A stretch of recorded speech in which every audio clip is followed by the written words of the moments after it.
just such a small resistor. It can affect the power output of our cars. Today, we are repairing a BMW MSV90 used on N52 engines. The fault symptoms of the computer are: the dashboard displays a loss of power and a throttle fault. People who frequently repair BMWs know that this type of computer often has issues.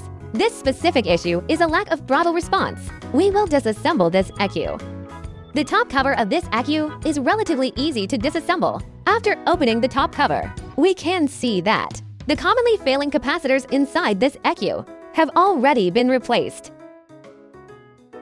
These are the ones on the right side, and also the capacitors in the middle and on the left side.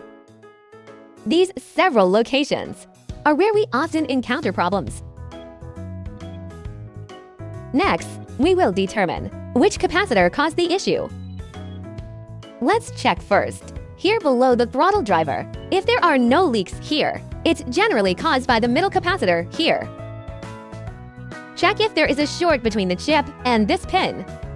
We measure that it has continuity. That proves there is no problem. Then many people don't understand why the middle capacitor would cause this fault. Actually, when this middle capacitor leaks, there is a hole in the middle that connects to the throttle driver. Let's measure it. We can see it has continuity to the throttle driver. Therefore, when there is a problem with the middle capacitor, it will also cause our throttle fault.